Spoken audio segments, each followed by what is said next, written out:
Shalom Bapak Ibu Saudara. Pagi hari ini renungan kita masih dengan tema besar, yaitu bagaimana kita bisa mendefinisikan atau menjelaskan apa itu umat kerajaan, ya. Nah, tema-tema kecil nanti kita harapkan bisa membantu ya, sehingga kita mengetahui. Karena umat kerajaan ini adanya di luar dunia kekristenan, sehingga kita harus mencoba dalam beberapa segi lah ya. Nah, hari ini kita mau ambil tema kecil saja, yaitu umat kerajaan tidak mencari pengikut dan juga tidak mengikuti siapapun ya. Artinya begini, mari kita baca dulu ya sebentar ya, 1 Korintus situ Paulus bilang di pasal 1 Korintus pasal 11. Dia katakan gini, "Jadilah pengikutku sama seperti aku juga menjadi pengikut Kristus." Nah, Paulus di sini bukan bermaksud supaya dia menarik orang kepada dirinya sendiri, supaya dia punya pengikut, bukan begitu maksudnya. Kalau sudah baca ini maksudnya supaya dia ingin jemaat Korintus mengikuti teladannya. Paulus itu sebagai pemimpin dia memberikan teladan, ya. Nah, karena dalam surat yang sama juga di pasal 1, Paulus menegur orang-orang yang mengatakan aku dari golongan Paulus. Ini pasal 1 ya, ayat yang ke-12.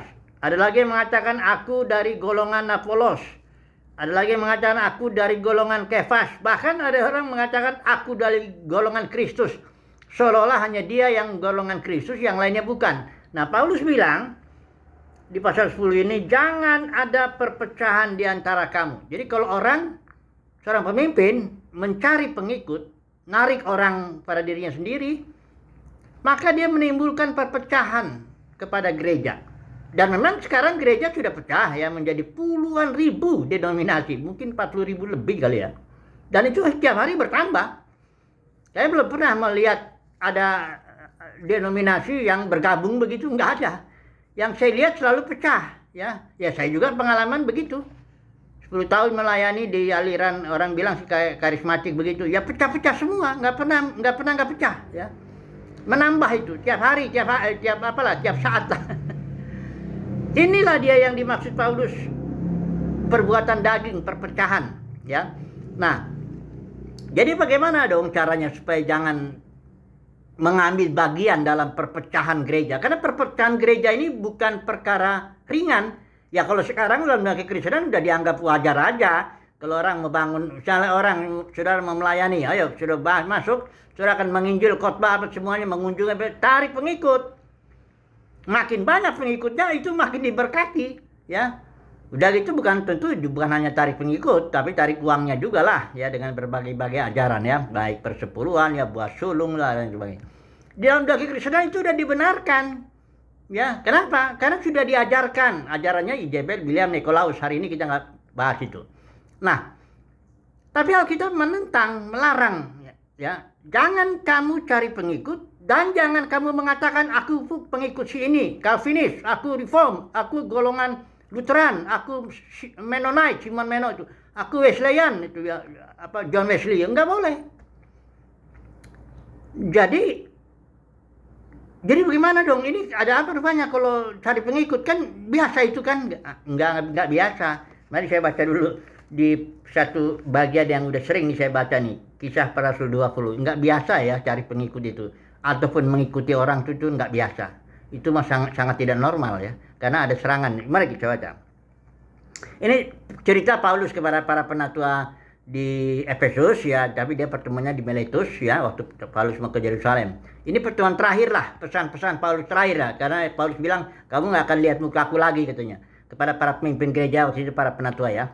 Dia bilang begini, aku tahu 29 ya, Kisah Rasul 20 29. Aku tahu bahwa sesudah aku pergi, serigala-serigala yang ganas akan masuk ke tengah-tengah kamu dan tidak akan menyayangkan kawanan itu. Bahkan dari antara kamu, maksudnya dari antara para penatua, para pemimpin gereja di Efesus itu, bahkan dari antara kamu sendiri akan muncul beberapa orang yang dengan ajaran palsu, nah ini perhatikan, mereka berusaha menarik murid-murid dari jalan yang benar. Jalan yang benar itu tadinya jalan yang mengikuti pimpinan Roh Kudus ya, tapi jadi jalan yang mengikuti mereka mengikuti pemimpin itu, tiap pemimpin menarik murid kepada dirinya, maka gereja jadi tercabik-cabik pecah. Itulah makanya dibilang ini serangan serigala ganas. Sudah tahu kalau serigala ganas itu mencabik-cabik mangsanya itu nggak ada belas kasihan. Ya, inilah dia, karena serangan serigala ganas, maka para pemimpin narik murid-murid kepada dirinya. Itu nggak biasa, bukan sesuatu yang normal. Saya heran juga kok dibilang normal ya. Ya tapi kalau dibilang itu sudah begini ya dianggap kan sudah malah diajarkan. Cara menjadi menarik pengikut itu harus begini, sebagainya lah. Menjadi pemimpin itu harus begini. Pemimpin yang narik murid gitu maksudnya. Jadi, tapi Alkitab bilang itu serangan serigala ganas. Kalau saudara melayani Tuhan terus tarik murid kepada dirimu, engkau bangun entah denominasinya apapun namanya ya. Walaupun itu engkau bilang gereja, itu bukan, itu pecahan gereja. Gereja itu udah pecah begitu. Puluhan ribu denominasi pecah itu ya. Kenapa? Ditarik oleh para pemimpinnya. Bahkan para pengikutnya, itu malah bangga. Oh saya ini alirannya, Calvinis, Reform, paling bagus teologinya. Oh saya pengikut si ini, besar itu, lihat, diberkati dia, kaya dia, begini, gedungnya besar, bangga. Padahal Paulus bilang kau ini bikin perpecahan, itu serangan serigala ganas. Nah, jadi saudaraku jangan pikir serigala ganas itu dia tuh membuat orang yang terserang serigala ganas itu tampangnya kayak preman gitu. Enggak, saudaraku, salah. Kalau serigala biasa, nah itu yang menyerang, ini serigala setan maksudnya ya, tentu bukan binatang serigala. Kalau serigala yang biasa itu yang nyerang orang-orang yang di terminal-terminal tuh, preman-preman itu yang dari tampangnya aja kita sudah melihat, ngeri kita lihat kan. Badannya pun orang menjauh dari dia. Ya pastilah, orang normal pasti menjauh lah, takut lah nanti dipalak lah, ya preman. Itu serigala biasa itu. Karena kenapa? Karena langsung kelihatan. Tapi kalau serigala ganas, itu bisa menyerang orang-orang yang berjubah agamawi. Ya. Sudah tahu enggak orang Farisi itu, Yesus bilang itu anak iblis. Ya, di Yohanes 8 itu. Kenapa? Karena ngeri sekali, dia pengikutnya banyak loh. Orang Farisi itu, ahli Taurat tuh, imam-imam kepala tuh, pengikutnya luar biasa. Waktu Yesus sama dihadapkan dengan Barabas, ini garong yang penjahat yang ganas sekali nih. Pilatus suruh pilih mana, mau Yesus yang disebut Kristus ini atau Yesus yang disebut Barabas. Oleh hasutan, suruh baca Matius 20 berapa? Matius 27 apa ya, berapa? Suruh lihat di situ. Oleh hasutan imam-imam kepala dan ahli Taurat itu orang banyak bisa milih Barabas. Jadi pengaruhnya orang Farisi ini kuat sekali. Ya, kuat sekali. Di antara orang Farisi juga ada orang-orang seperti Nikodemus, ya, Gamaliel, ya, ada Yusuf Arimatea yang akhirnya juga jadi murid Yesus walaupun dia sembunyi-sembunyi. Jadi orang yang diserang serigala ganas tampangnya sangat agamawi. Jubahnya bagus sekali. Orang Farisi itu ayat-ayat. Saya sih ada di sini ya tanda salib tadi. Saya rasa saya nggak cari pengikut sih. Saya bukan sedang diserang serigala ganas ini. Jadi, saudaraku, perpecahan ini itu karena serangan serigala ganas. Dan ganasnya ini dia akan menggunakan ajaran palsu untuk menarik, terutama narik uang. Nggak ada persepuluhan itu, nggak ada. Saudara kalau pakai akal sehat, gini aja intinya lah. Jangan narik orang dulu. Jangan narik murid-murid kepada dirimu. Engkau nggak butuh uang kan untuk pelayananmu. Engkau hanya butuh makan minum, ya kita bisa kerja atau bisa cara Tuhan lah untuk memenuhi kita. Tapi yang jelas kita nggak butuh uang untuk bangun gedung, untuk nyiapin untuk pelayanan lah. Nggak ada butuh. Ya. Nah, kalau engkau tidak ada butuh untuk uang untuk narik untuk kebutuhanmu juga, ya, karena kau bisa kan bekerja, ya, bisa aja dengan cara Tuhan lah. Petrus masih kerja juga dia ya, bikin tenda. Nah, jadi kalau misalnya orang nggak butuh uang dalam arti membangun ministrinya, membangun kerajaannya, dia akan dengan mudah kok baca ini. Aduh, kok susah, kok nggak ngerti ya persepuluhan tuh, saya bingung loh. Apalagi buah sulung yang diajarin ini kok, aduh lebih gila lagi tuh. semau-maunya aja. Pokoknya bulan Januari uang setor sini supaya kamu memuliakan Tuhan. Katanya aduh. Tapi dipercaya. Nah, itu kenapa? Serangan serigala ganas. Serigala ganas itu membuat orang tidak tahu bahwa dia sedang diserang serigala ganas dan pengikutnya pun tidak tahu. Beda dengan serangan serigala biasa itu yang di pasar-pasar itu yang dia mukanya pun dari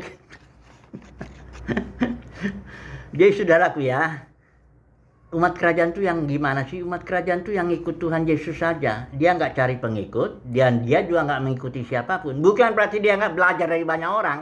Dia belajar dari semua orang semampu dia lah, belajar semua orang. Tapi dia hanya mengikuti Tuhan Yesus. Ini saya dengar ayat penutup aja ya, Yohanes 10 ya, ayat 27. Domba-dombaku mendengarkan suaraku, dan aku mengenal mereka dan mereka mengikut aku. Di Wahyu pasal 14 ayat 4 juga dibilang, para pemenang itu yang mengikuti anak domba kemana saja dia pergi. Jadi umat kerajaan itu mendengar suara Tuhan Yesus Gembala sejati dan mengikutinya kemana saja dia pergi. Pertama dia mengikuti Yesus, dan kedua dia nggak cari murid, dalam hari nggak cari pengikut. Enggak, dia nggak bangun denominasi, nggak bangun kerajaan sendiri, enggak begitu, ya. Jadi itu makanya inilah bedanya ya. Semoga dengan mengungkapkan ini kita semakin memahami umat kerajaan itu seperti apa dia, ya. Ya itu orang di luar dunia kekristenan nggak punya pengikut, nggak punya gedung besar, nggak ada, bahkan dianggap tersingkir lah.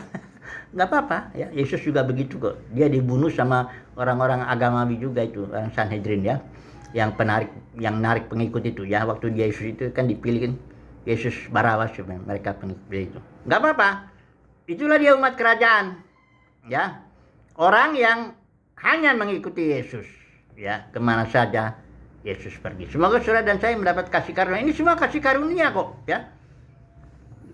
Dia kasih karunia, kalau enggak ya orang yang melayani pasti masuk dalam kekristenan ya, pasti cari pengikut dan atau menjadi pengikut, itu aja lah. Saudara kalau masuk dalam kekristenan, tidak mungkin saudara nggak cari pengikut, nggak mungkin saudara nggak mengikuti seseorang, nggak mungkin. Karena memang sudah begitulah kondisi dunia kekristenan oleh ajaran Jebel Bian Nikolaus sudah begitu. Tapi orang yang mendapat kasih karunia ya dia dengan mudah mendengar suara Yesus tiap hari, tiap detik, tiap saat dia merasa ya dipimpin aja. Nih Yesus bilang, domba-dombaku kalau diajarin dia bisa dengar suaraku, nggak bilang gitu. Pokoknya kalau domba-dombaku mendengarkan suaraku, itulah tanda kita domba-domba Yesus. Kita dengar suara Yesus. Kedua, Yesus kenal kita. Ketiga, kita ikut Yesus saja. Nah itu dia ya. Kira-kira seperti itulah ya umat kerajaan. Haleluya. Amin.